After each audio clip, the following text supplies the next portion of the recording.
Buenas tardes y muchas gracias por su sintonía. Hoy es el primer domingo del mes de marzo y como todo primer domingo de mes, tenemos con nosotros al doctor Mejía, quien vamos a presentar un tema hoy que es un poquitico sensitivo y a quien le agradezco mucho que se ha tomado su tiempo para hablar de este tema. Vamos a hablar hoy de la pornografía y la razón por la cual estamos hablando de este tema, además que este es un programa legal, es que en los últimos años demuestran las estadísticas de la Corte Federal que ha habido un incremento masivo en casos de personas que están involucradas en lo que es la pornografía. Y cuando hablamos de la pornografía no solo hablamos de las personas que participan en películas, etcétera, pero también hablamos de personas que ven y que divulgan películas de pornografía.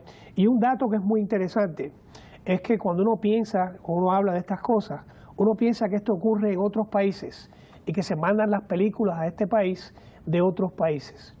En un caso que hice recientemente, después de hablar con el FBI, aprendí que más de la mitad de los videos pornográficos que hay en el mercado son producidos aquí en los Estados Unidos.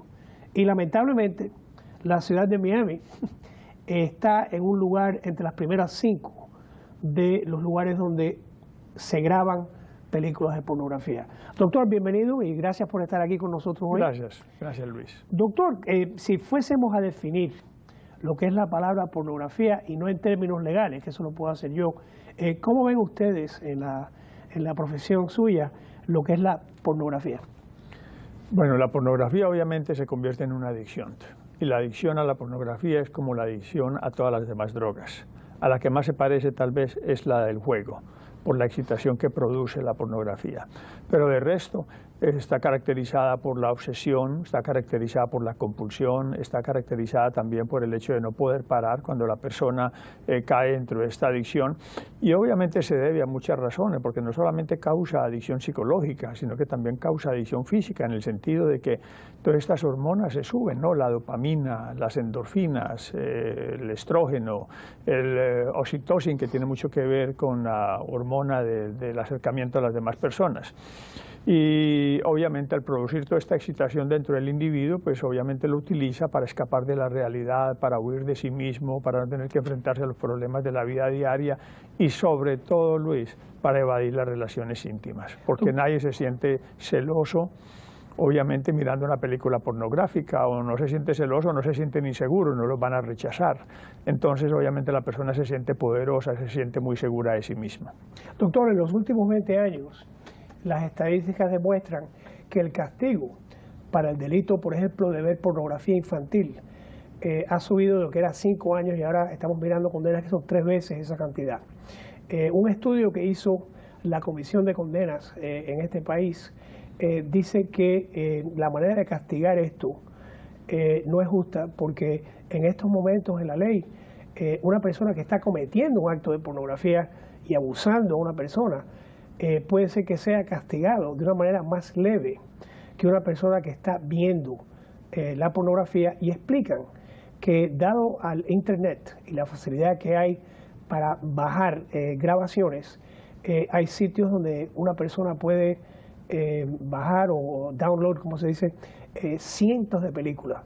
Y entonces en la condena, mientras más películas uno ve, más castigo le dan si es una computadora.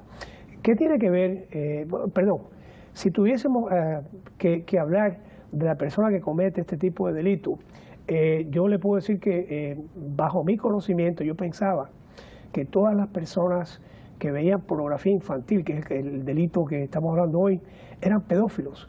Sin embargo, un estudio se ha hecho y se le ha mandado a la Comisión de Sentencias y dice que no, que una persona que ve la pornografía no es necesariamente un pedófilo. Antes del programa usted me estaba hablando de que hay más de un tipo de persona que ve la pornografía. Sí, vamos a mirar esto bien detenidamente, porque sí, tiene razón, en el estudio mucha gente cae por curiosidad, otros caen porque ya no es suficiente la pornografía que está mirando y entonces está buscando más excitación. Como tú bien lo sabes mejor que yo, cuando un criminal en serie o una persona en la guerra, como el de la película esta hace poquitico, el Sniper, ¿no? Dicen que lo más difícil es matar la primera persona, que después de que matan la primera persona se vuelve mucho más fácil y después se vuelve una rutina. Aquí pasa lo mismo, ¿no? En el momento que la pornografía se vuelve una rutina, estas personas empiezan a interesarse por otras actividades, ya bien sea pornografía de niños o bien sea hechos mucho más violentos en la pornografía, sádico-masoquistas, obviamente. De manera que muchas personas caen por plena curiosidad únicamente y al mismo tiempo están buscando mucha más excitación para subir todas estas endorfinas y las serotonina y la dopamina, obviamente. Al principio del programa usted dijo que a lo que más se parecía este tipo de adicción es a la adicción del juego.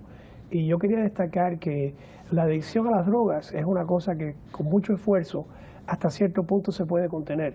La adicción al alcohol, vuelvo a repetir, hasta con un esfuerzo se puede hasta cierto punto parar. Sin embargo, clientes que he tenido yo en mi vida me han dicho que si yo le deseo un mal a alguien, que le desee que sea adicto al juego, porque el que está adicto al juego en realidad nunca sale de eso y es capaz hasta de jugarse su propia familia.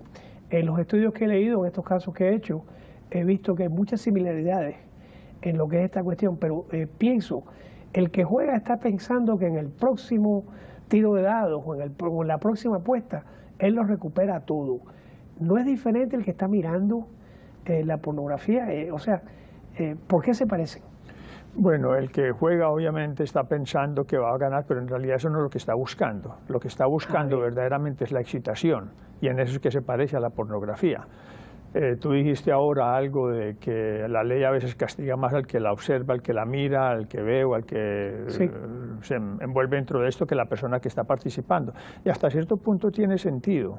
Voy a explicarlo por qué. Porque en la pornografía, toda persona que mira pornografía está participando del abuso de las mujeres, está participando del dinero que gana, que puede ganar la mafia con esto inclusive, algunas no, me imagino que no todas, pero algunas son administradas por la mafia, está participando de la drogadicción, está participando del comportamiento de todas estas personas porque está pagando a estas personas para que estas personas actúen y el poderlas ver. Lo mismo pasa el que mira pornografía infantil, le está pagando a las personas que participan en la pornografía infantil, que llevan a niños a participar en la pornografía infantil. O sea que hasta cierto punto lo llaman como el verdadero criminal, el principal, no, la cabeza de todo. Y es un círculo vicioso. Y tiene sentido obviamente, porque si no existiera la persona que ve la pornografía, que la observa, pues obviamente no existiría la pornografía. Doctor, 2 puntos. En uno de los estudios que tengo, de los más recientes, dicen que las personas que concluyen sus condenas, el recidivismo es menos del 7%. Sin embargo, las personas que cometen delitos y cumplen condenas es más del 50% el recidivismo. Una nota, dicen que también que parte de la razón es porque no se pregona este tipo de delito. Pero ¿por qué baja el recidivismo? Y 2, todos pensamos que eso pasa en otros países. Por ejemplo, decían que uno iba a Tailandia a ver esto. Ahora tengo la cifra que más de la mitad ocurren aquí y que Miami es una de las ciudades líderes en esto. Somos nosotros, ¿no? Obviamente, sí, yo creo que una de las razones por las cuales las personas recaen menos en este tipo de comportamiento son por las largas penas, ¿no? Una persona que está traficando con cocaína o que es adicta a la cocaína, pues no va a la cárcel, obviamente, ¿no? Lo mandan a un centro de tratamiento y a veces entra a la cárcel por 1 o 2 días, pero siempre lo están enviando a un centro de tratamiento. Una persona que es adicta a la pornografía, pues obviamente va a la cárcel, como tú bien dijiste ahora, van a ser 20 años o algo así, ¿no? Entonces no es lo mismo mirar 20 años que mirar 1 día o 2 días y que cuantas veces lo arresten lo van a mandar a un centro de tratamiento. No es la misma cosa, las consecuencias no van a ser las mismas. Obviamente las consecuencias no llevan necesariamente a una persona a recuperarse, porque esto demanda mucho más que consecuencias y porque la adicción es mucho más profunda. En el caso de la adicción a la pornografía, por ejemplo, afecta a la persona en todos los niveles de su vida. Lo afecta a nivel material, está gastando un infierno de dinero para participar de esto, afecta a su trabajo, la persona empieza a aislarse, la persona empieza a distanciarse de su trabajo, la persona se vuelve irritable, se llena de ira muchas veces durante el día para escapar de estas emociones, empieza a vivir una vida secreta, cuentas secretas, tarjetas de crédito secretas, canales secretos de televisión, ya no quiere estar con su señora, sino que quiere estar mirando la pornografía por la noche. Si está con la señora, tampoco quiere estar con la señora. No puede funcionar a no ser que... Y no puede funcionar a no ser que esté mirando una película pornográfica, y si deja de verla, pues no va a tener una eyaculación, no va a tener un orgasmo, y obviamente o va a perder la erección debido a que necesita la pornografía para poder funcionar. Fuera de eso, va a dejar de ser afectivo con su señora, va a dejar de ser cariñoso con ella, se le va a olvidar lo que se llama hacer el amor, y va a aprender más bien a fornicar, pero no verdaderamente a estar cercano o a ser íntimo con su propia señora. Se va a aislar de sus propios hijos, la señora le coge desconfianza, se cree. Hay algunas estadísticas que dicen que la pornografía afecta e influye mucho en alrededor del 50% de los divorcios. Y tiene sentido, las mujeres deben de sentir objetivizadas, se deben de sentir abandonadas, se deben de sentir rechazadas, no se deben de sentir importantes. Ver a un hombre, una mujer, las mujeres son más escasas en la pornografía, pero por lo regular son los hombres, aunque las mujeres también se están volviendo adictas, obviamente. Entonces, una mujer se debe sentir muy mal, ¿no? Se debe sentir muy utilizada, muy objetivizada, ver que su marido no puede tener una erección o no se puede estar con ella, a no ser que esté mirando una película pornográfica, y la pone a competir con otras personas dentro de la película, obviamente. Doctor, la segunda parte de mi pregunta tenía que ver con quiénes son las personas que participan en esto. Tradicionalmente se suponía que esto pasaba en los países asiáticos, donde quizás el respeto a la vida no era el mismo de los países de Occidente como el nuestro. Sin embargo, más de la mitad de las personas que están participando en lo que es estos videos que se graban son vecinos nuestros. ¿Hemos perdido nuestros valores? Había una gran amiga mía que decía que las adicciones son democráticas, o sea, a todo el mundo, obviamente, afectan a todo el mundo. De manera que no importa aquí la inteligencia, porque aquí estamos hablando de otra cosa, aquí estamos hablando de conciencia, es la falta de conciencia. Primero que todo, vamos a mirarlo bien, hay inclusive niños de 4 o 5 años que ya están expuestos a la pornografía. Sí. Ven a sus papás, entran al cuarto de sus papás y el papá está mirando pornografía, las revistas están por todas partes, y yo no estoy diciendo que los niños no deben de ser educados desde muy temprana edad, todo lo contrario, la educación no es suficiente, los papás se sienten incómodos con estos temas, les hablan muy superficialmente, les dan miedo. Hay un chiste por ahí, un niño, ¿no?, de 13 años que el papá le dice, o 14 años, que el papá le dice: hijo, siéntate que vamos a hablar de sexo. Y el niño le contesta al papá: papá, ¿qué quieres que te enseñe? De manera que los niños aprenden del sexo, desafortunadamente, a través de la pornografía. ¿Qué pasa? Que estos niños lo hacen para pertenecer, los niños lo hacen para sentirse ya maduros, para sentirse seguros, estos niños lo hacen buscando excitación, estos niños lo hacen por curiosidad, estos niños lo hacen porque en la casa no les están enseñando verdaderamente a relacionarse, y sus padres no les enseñan que en una relación, que el sexo primero que todo no tiene nada de malo, y si los papás no quieren hablar de sexo, ¿cuál es la reacción de un niño? Imagínate, ¿qué siente un niño cuando los papás se evaden el tema? Como si estuvieran hablando de algo malo. Ya de por sí los padres le están dejando saber, y los profesores en las escuelas, muchas veces está prohibido, en algunas escuelas está prohibido, ¿no? Porque entonces ya los niños van a ir a la casa que el profesor les habló de sexo, y después van a acusar al pobre profesor de corrupción o lo que sea. Entonces estos niños obviamente se sienten muy solos, muy aislados, y recurren a sus amiguitos y van a pertenecer al grupo si miran la pornografía con ellos. Doctor, ¿cómo determina uno? Por ejemplo, el alcohólico, la cuarta vez que lo arrestan por estar manejando bajo estado de embriaguez, quizás se dé cuenta. ¿Cómo se da cuenta una persona que está adicto a la pornografía?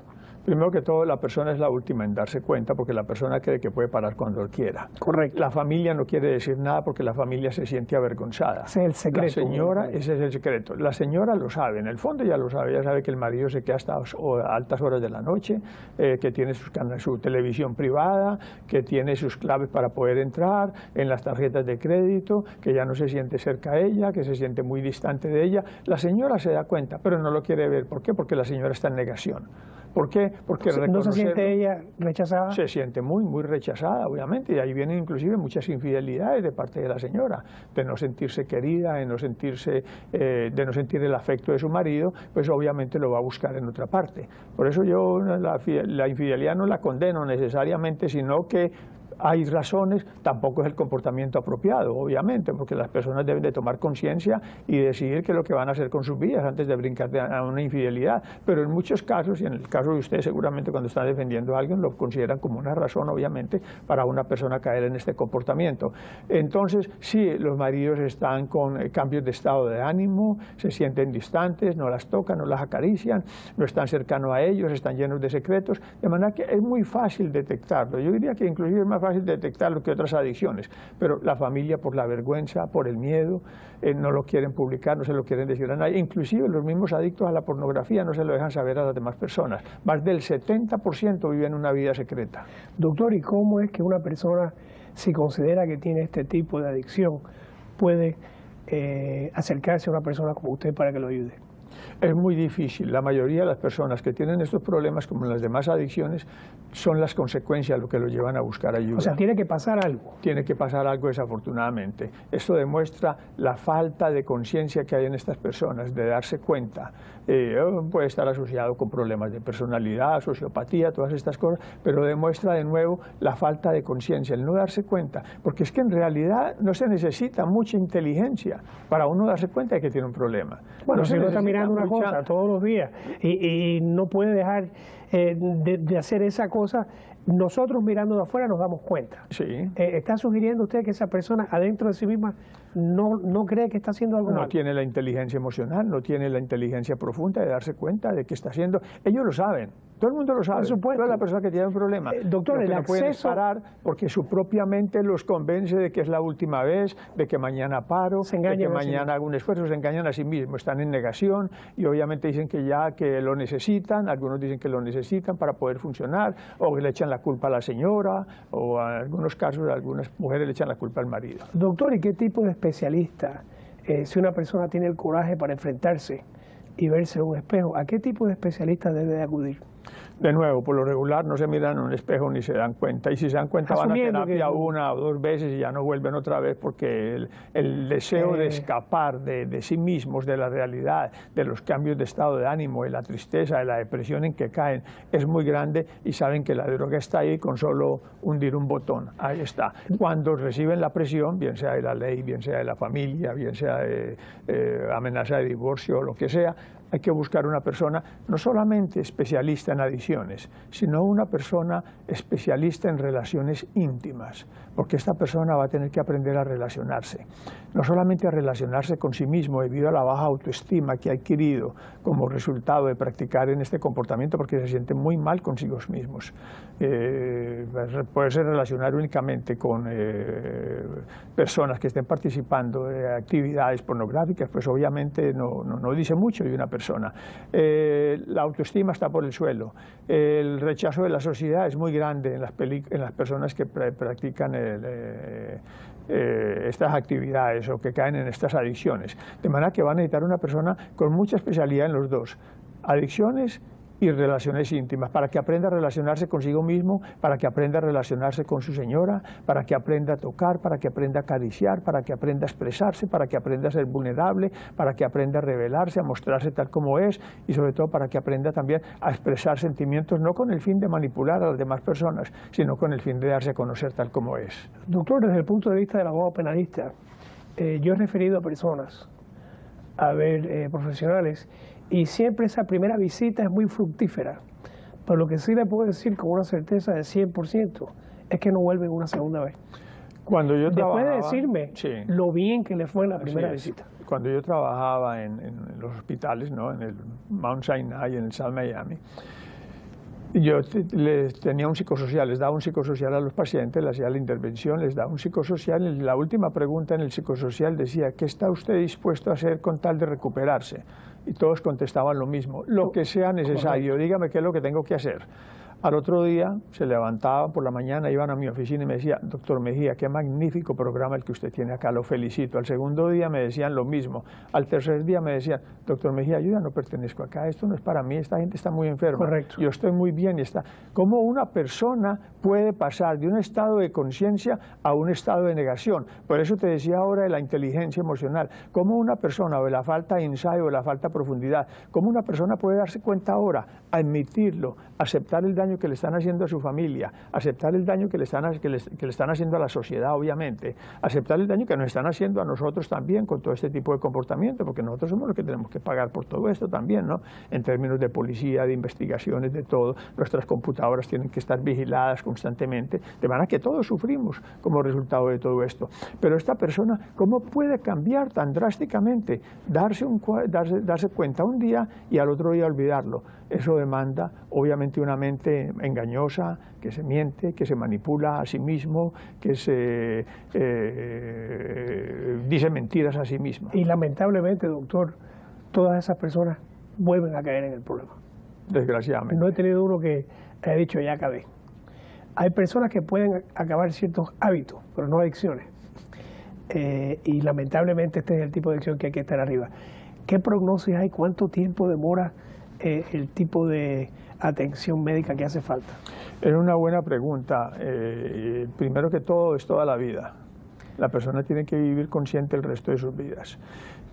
Los especialistas en adicciones a la pornografía dicen que se demora entre 8 meses y 1 año regular las hormonas por el desbalance que se ha producido de la dopamina, de las endorfinas, de la serotonina, de la oxitocina, que es la que está encargada de las relaciones, de manera que es de 8 meses a 1 año en poder regular todas estas emociones en el cerebro. Doctor, ¿y hace falta intervención química? ¿Hay que tomar pastillas? ¿Hay que tomar... En algunas personas, obviamente, hay que recurrir a un antidepresivo, sobre todo si la persona está suicida, aunque muchas veces la depresión es el resultado de la misma adicción. ¿Por qué? Porque la persona no se siente bien consigo mismo, porque se siente culpable. No se te olvide que la mayoría de las personas que caen en este tipo de comportamientos son personas bastante moralistas, sí, en algunos casos bastante religiosos. Bueno, uno Entonces, de los 3 tipos reprimen, es el que sí, son los que más reprimen. Usa esa... Sí, son los que más reprimen, los que no hablan de sexo, los que no hablan con nadie acerca de los problemas que están teniendo, los que más miedo le tienen a la sociedad, lo que van a pensar las demás personas. Entonces, al reprimir todo esto, obviamente estas personas son extremadamente cerradas, estas personas no se le dejan saber a nadie y entonces sufren muchísimo. Porque estas personas sufren, obviamente. Todos los adictos sufren. Lo que pasa es que recurren a este tipo de comportamientos para poder tratar con el sufrimiento. Quiero aprovechar este tiempo para hacerle otra pregunta, pero quería recordar que el famoso libro, la letra roja, Scarlet Letter de Hawthorne, toma lugar esto en los años 1600 y era un ministro protestante que era el que estaba teniendo las relaciones con la muchacha. Doctor, como usted me hace en todos los programas, me saca del libreto. Usted mencionó el caso del francotirador Kyle, quien fue asesinado por un individuo que lo encontraron culpable, le dieron la pena de cadena perpetua porque había estado involucrado en el servicio militar, aunque no había peleado en guerra, y debo destacar eso. Pero una de las cosas que sabemos seguro es que el jurado rechazó la defensa de ser una persona esquizofrénica. Si no fue porque estaba loco, ¿qué causa que una persona como esta mate a una persona que había hasta creado un programa para ayudar a los veteranos de eso? ¿Qué motivación hay? Bueno, muchas veces hay envidia.